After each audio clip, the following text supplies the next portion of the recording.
The film opens with a character named John who appears to be quite nervous as he practices his shooting technique, indicating he is getting ready for something significant. As the story unfolds, we learn that John is a police officer working with his partner. They are currently surveilling a suspect in a particular location.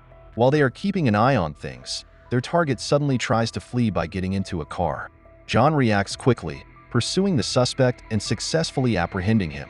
However, during the struggle, John's partner is shot, creating a high-pressure situation as John desperately calls for assistance.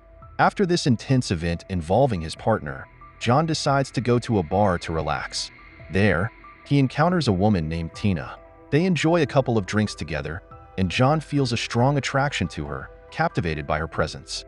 Their conversation is lighthearted and enjoyable, leaving a lasting impression on John. The narrative then transitions to a vibrant gathering at a house where Tina is with her young daughter, Bethy. Tina is in a relationship with a man named Casey, who is also attending the gathering. As the night winds down, Tina opts to leave with Bethy, despite Casey's insistence that they stay the night since it's getting late. Tina, however, is resolute about going home. On their walk back, Tina and Bethy have a touching discussion about Bethy's father. Tina reflects on how much he cherished Bethy when he was alive, but this conversation distresses Bethy, causing her to become emotional. Tina tries her best to comfort her daughter. To save time, they decide to take a shortcut through a less traveled area. While walking, they are suddenly attacked by a group of men named Jimmy, Fritz, Lloyd, and Marvin. The men assault Tina and drag her into a nearby house. Bethy manages to hide inside the house. Tina is brutally attacked by the men. After the assault, the men leave, and Bethy finds her mother badly injured. She is devastated and cries by her mother's side. Meanwhile, John and his partner are driving through town when they see Bethy walking alone. Concerned, they stop and take her with them. Realizing something is wrong, John goes to the house where Bethy was last seen. Inside the house, John finds Tina lying dead on the floor. Shocked by the scene, he calls for help. An ambulance arrives and takes Tina to the hospital. At the hospital, Bethy's grandmother arrives to comfort her. John also arrives and asks Bethy if she can identify the men who attacked her mother. Despite being traumatized, Bethy bravely provides information. The police quickly find and arrest the attackers. The suspects are taken to the police station, and despite her emotional turmoil, Bethy helps the police by identifying them, ensuring they are jailed. Later, Casey, who had been at the party with Tina, visits her in the hospital and brings flowers. Meanwhile, Mr. and Mrs. Fick frantically seek a way to defend their sons, caught up in the horrific crime. They consult Jay, a highly respected lawyer known for handling tough cases. Realizing the seriousness and high cost of Jay's services, they beg him to take their case. Jay knows he's risking his reputation by defending the accused and demands a large fee, one the Ficks hadn't expected, leaving them in a tight spot. Determined to save her sons, Mrs. Fick offers Jay the deed to her new home as collateral, hoping it will cover his fees. Meanwhile, John grows more worried about Bethy and Tina. His concern leads him to the hospital, where Tina is being treated. There, he finds Bethy, emotional and crying on a sofa. He sits next to her, providing comfort and reassurance amidst the turmoil. A few days later, Tina is released from the hospital, still bearing physical and emotional scars. Her mother takes her home, and Bethy steps up to care for her mother. She stays nearby, ensuring Tina feels safe and supported during her recovery. Tina is tormented by her past trauma, experiencing nightmares about the boys who attacked her. One night, she wakes up screaming, overwhelmed by the vivid and terrifying memories. Her cries echo through the house, prompting Bethy to rush to her side. When Bethy enters the room, she finds her mother in a corner, crying and trembling with fear. Tina's mother soon arrives, drawn by the commotion, and together they comfort Tina, reassuring her of her safety. The next morning, Bethy tries to find a sense of normalcy by going to a cafe with a friend. However, her effort to escape the tension at home is quickly interrupted. At the cafe, Bethy is confronted by a girl who begins to bully her. This girl is the sister of one of the boys who assaulted Tina and aggressively warns Bethy to keep quiet in court and not testify against her brothers. Later, we see Tina with her lawyer, Jessica, who is preparing her mentally for the trial. Jessica assures Tina they will win the case and asks her several questions. She encourages Tina to stand up for herself and millions of other girls who do not receive justice. John enters the courtroom the following day. At the same time, Tina arrives with Bethy and her attorney, but Mrs. Fick bothers her.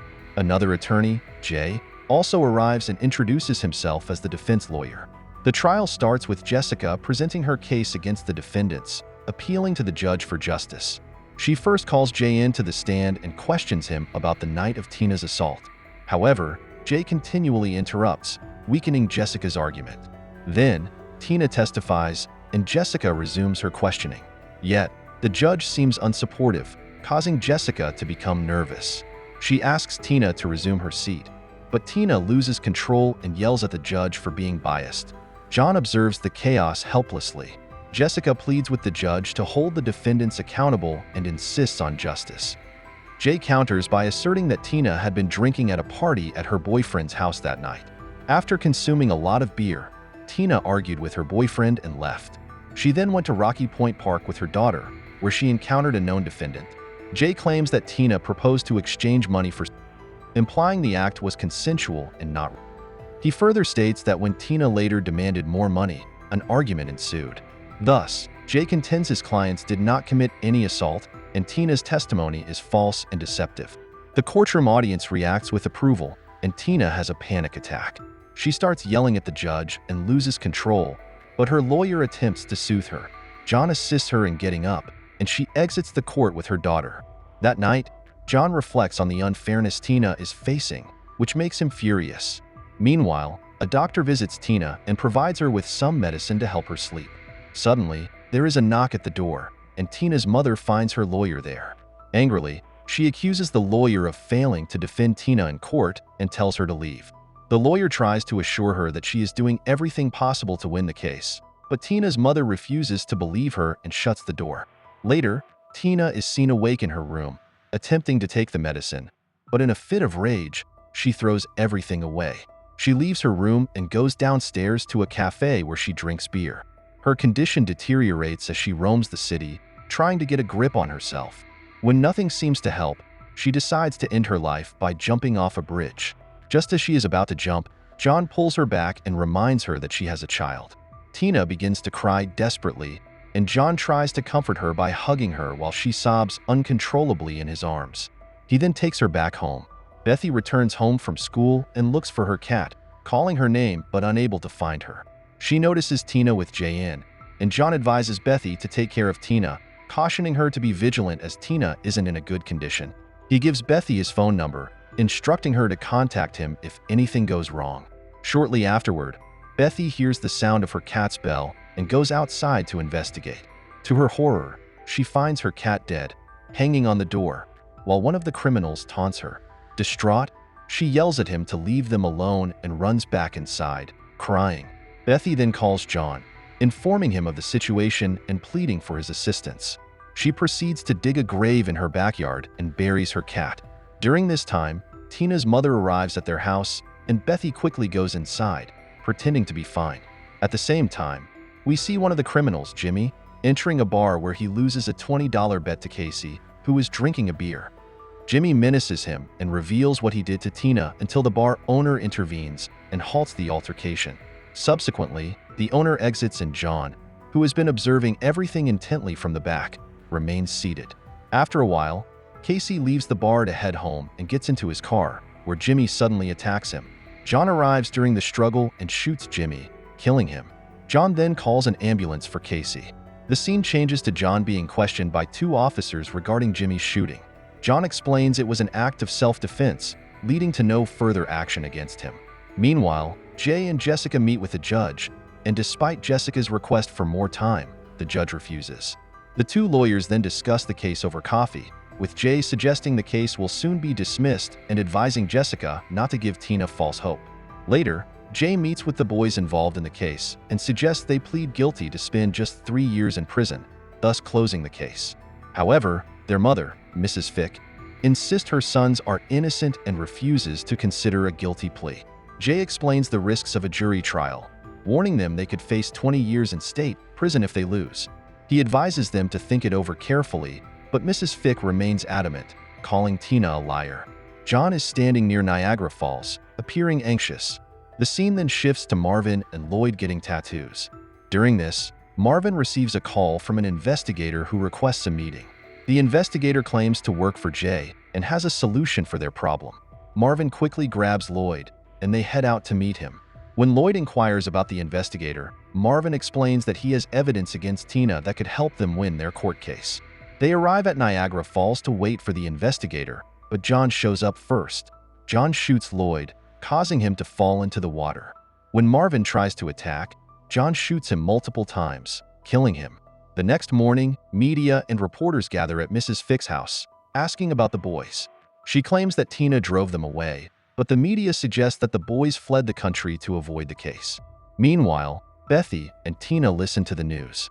Bethy, worried, asks if they will return, but Tina reassures her that they won't be harmed again. Tina's mother arrives and invites Bethy to go shopping. While in the store, Tina's mother checks out a pair of shoes, leaving Bethy alone. Fritz then appears and threatens Bethy to remain silent in court.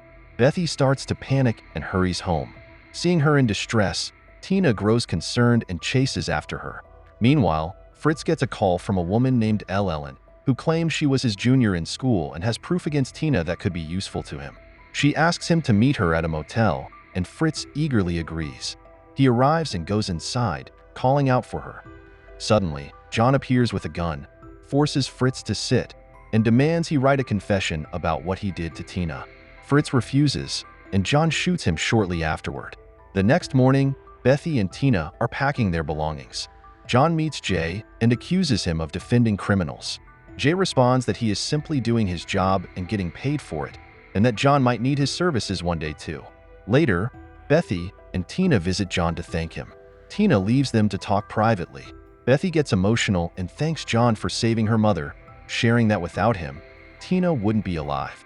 John calls Bethy his daughter and wishes her well on her new journey to California. They bid farewell as John receives a call for another case. Don't forget to subscribe and turn on the notification bell if you want to watch more videos like this. Thank you for watching, and see you again soon. Take care.